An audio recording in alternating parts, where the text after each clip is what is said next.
Okay, I'm sorry. I'm sorry to do that, guys. Anyways, I'm gonna give you guys a little recap or review on a new episode of Shimoneta toいう概念が存在しない退屈な世界. In other words, you could call it Shimoneta, a boring world where the concept of dirty jokes doesn't exist.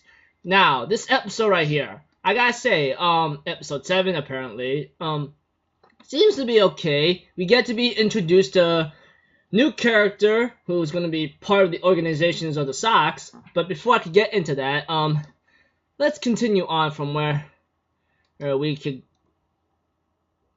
go into detail or something. Well, not too much detail, but anyways, let's go. Okay, at the beginning of the episode, we have to it that another terrorist is on the loose for the meantime, you know? But it seems like he's causing way more trouble than usual with these panties involved and undies of men and women alike, possibly. But eventually, as time continues on, we have to it that things have gotten out of hand here and there at certain points. But anyways, we get to find out from Kajo Ayame that she has a couple like let me see here. She signed up with a couple of terrorists to do some eromang to help out with the dirty concept jokes whatsoever, which somewhat bothers me a bit, but not too much of a big deal. But eventually, there's been some major outroar in a girl's locker room that their undies or panties are missing, which is pretty bad in other certain cases, you know. And therefore, they decide to try to like figure something out right now, especially like Anna Senpai wants to like try to solve this case as possible. When Kajo, Ayame, and Okuma were talking a little bit here and there and so forth, Kajo did find Okuma with Goruki, and she thinks like they're like very, very intimate with each other, and I'm thinking in my mind, what the hell's wrong with you? What ails you? You know, that kind of thing.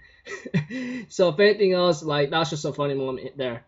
So after that, we have to it that things were starting to get a little out of place or out of hand for the meantime because like of what's been happening, you know.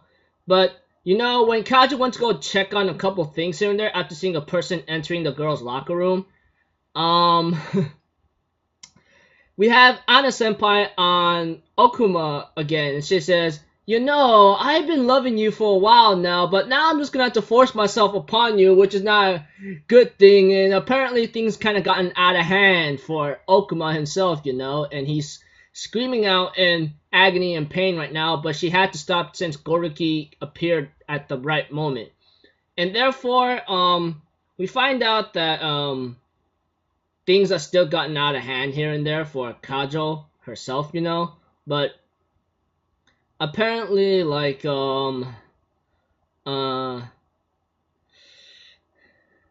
apparently we have Furuhyoka being interrogated by Kajo, but that's not really the case right now. She got her comic book about, like, yaoi or something like same sex love, you know, thing involved, and it was Goruki, and I'm like, oh dear lord, not good, you know? As for Saotome, she pretty much like kept an eye on Anna Senpai and Okuma after he was getting wrecked or forced upon, you know? And later on, like, things gotten out of hand here and there, you know? So, yeah. They end up finding the underwear thieves, but apparently they all managed to be caught, but there's a message about this perverted guy who's all covered in undies or something, who has no age, no unknown blood, or whatever the hell he is. It's all unknown anyway, because of a couple things. He eventually says thanks to the Sox organization that he teamed up with, things have gotten out of hand, and right now the Sox organization is now being put to blame as an evil organization, so what they were doing here and there, which is not a good thing. Apparently, like, this upsets Kajo very much because, like, she says we're supposed to be a good terrorist organization, not like this kind of thing that's being a caused up ruckus whatsoever, you know? So I think we have a new antagonist now, which is this underwear guy thief, you know? But apparently, like, after the episode comes by, we have to it that Okuma ends up running into the same old pink-haired girl who's been causing some trouble at the beginning, especially from last week, which she was shown. She wants to be part of the Sox organization after what she did to the other guy, and explains this to Okuma. And he, after much convincing that he says he's part of the Sox organizations, and explained it all about it with these pictures here and there. Apparently, you know, we have to it that Kajo, as Blue Snow, is talking to her about it, but apparently she was really reluctant to have her join because, like, she could not be trusted, and I can understand that. She doesn't really know what she's doing. And we get to know a little bit more information about her, which, she used to be bullied a lot and so forth until her father gave her some self-defensive weapons, which is an airsoft gun and possibly some many more, and she said she could help out, you know? And she explains a little bit more here and there, but eventually Kaja decides to accept her as part of the organization, which is just hilarious, though she was still reluctant and she's still protesting about it, but she decides to let it go and let her join anyway, so I just go like, whatever, it doesn't matter to me, you know? So yeah. Pretty much like, pretty cool episode here and there. Nothing much really going on. Just a little funny scene about Anna forcing herself upon Okuma is pretty much crazy and so forth. So, yeah.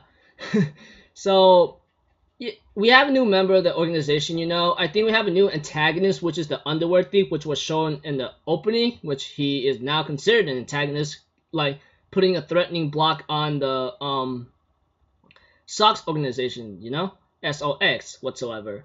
So, pretty much, an okay episode, you know, some funny moments here and there. So, until then, I'll see you guys in my next video. So, I'm Alpha Zero. Have a good day, and I'll see you guys in my Roku no Yu show, right? Toot-toot-toot!